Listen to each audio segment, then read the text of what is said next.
this is Linda and Aaron with Traveling Flamingo. We have lots of experience cruising and with numerous different cruise lines, and with that we have had some wins and some fails. We've put together our list of biggest mistakes first-time cruisers can make, so you won't have to experience them. But to be fair, even experienced cruisers may still make these mistakes.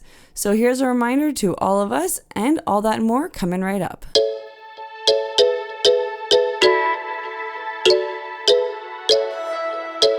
So let's just jump right into this. The first mistake first-time cruisers make is not researching the different cruise lines. Not all of them are the same. Some focus more on extreme activities like zipline and flow riders, while others are more on live music and relaxation. You want to think about the group of people you are traveling with and what type of cruise you want to have.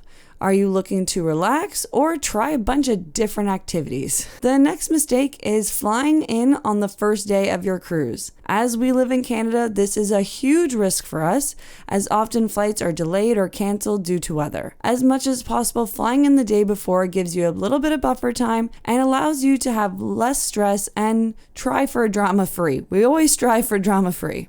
I just want to jump in here and say we have a bunch of different videos about the different cruise lines as well as different ports you might be stopping at like Cozumel and Costa Maya. So when this video is done, be sure to check out our channel for some extra information to help you plan your trip. Thank you so much for your support. The third mistake is assuming that ports and itineraries are set in stone. This can be disappointing, but it is important to know for many reasons your itinerary can change. We've missed ports because of hurricanes. Another time we missed it because there was a medical emergency on board. So as much as you can, try to make the best of it if you are missing a port or really late to one for some reason. The entertainment crew are amazing and they will add in more activities, so get involved in that. I had no idea Aaron was so good at carpet bowling until we gave it a try. So we just want to let you know so you're not overly disappointed, but we know it is still disappointing when that happens. The fourth fail, which can happen to anybody, is packing fails. Not knowing the dress code for restaurants, or having the required ID. You also want to make sure you have your ID and medication with you in your carry-on, especially on embarkation day. Quickly when you arrive, your bags are taken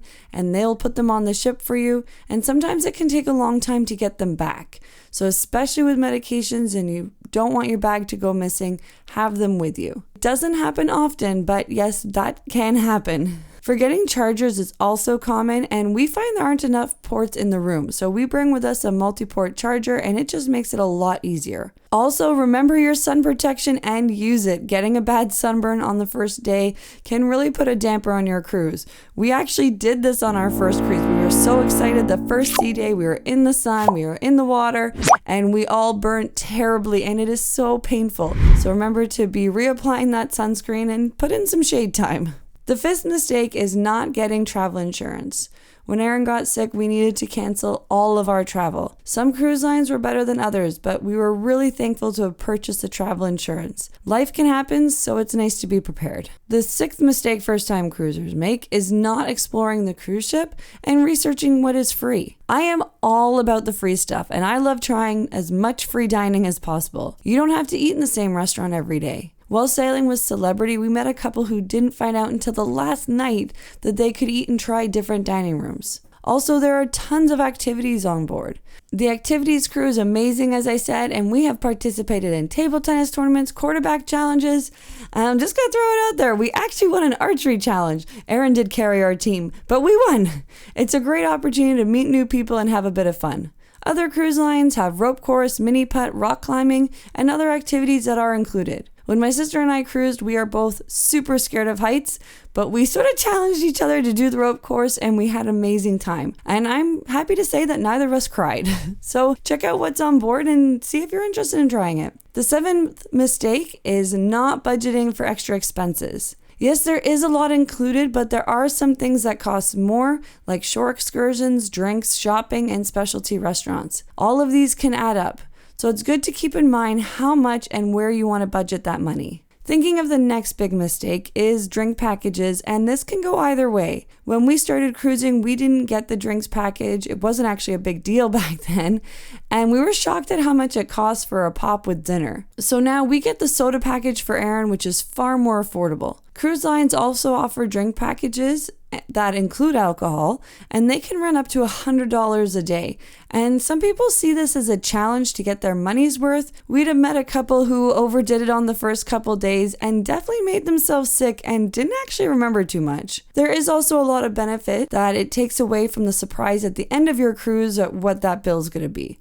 So you'll definitely want to research to see with your cruise line if the drink package is worth it or not. The ninth mistake cruisers can make is not checking the times they're at port. Often you're not at port all day, so you want to know when you arrive and depart. You can consider booking an excursion. The benefit of booking with the cruise line is that it will wait for you to return, or they will pay for you to get to the next place. If you're exploring on your own and you come back late, hopefully the ship hasn't gone, but that can happen, so you don't want to be a port runner. If you do go off on your own, make sure your watch is set to the correct time of where you are and that you do know what time it's going to be back, and set a buffer time. Sometimes traffic, especially in the smaller local areas, can get really bad. We actually had this happen once when we were traveling in Europe. We were on a train in Germany and there was a major delay. We were well over an hour getting back to the port, but being that the train was full of Princess Cruise people, they did wait for us. We do have tons of port tour videos, Costa Maya, Amber Cove, Cozumel, so that they can help you plan your day. The last mistake cruisers make is not following the ship rules. Cruise lines have a variety of rules in place, and most of them are for safety reasons. One of these reasons is only smoking and vaping in designated areas, and weed is not allowed. A cruise ship has caught fire before when a passenger was smoking on the balcony. Another rule is that you must complete the muster drill. These have changed a lot recently. You used to have to wait in your muster area for everyone to arrive, then there was a presentation, and you could be standing and waiting for a long time. Most cruise lines now have a portion that you do on the app or on your stateroom TV, and then you report to the muster station so that you know where it is. If you do not go, the ship will not leave port, and they will call your name over the PA system, so make sure you get that done as soon as you get on board so you can get to the fun and relaxation. So those are our 10 mistakes that first-time cruisers make that we don't want you guys to be making as well. Do you agree? Are there other mistakes that you see cruisers make? Or are there other mistakes that you've made? Let us know in the comments below. We love hearing your ideas and experiences and being part of this cruising community. Also, if you want some more of our content, we have another channel, Flamingos in Wonderland, where we talk about all things Disney and theme parks. Thank you so much for your support. Remember, memories are forever, so make them fabulous. Thanks again for watching, and happy travels.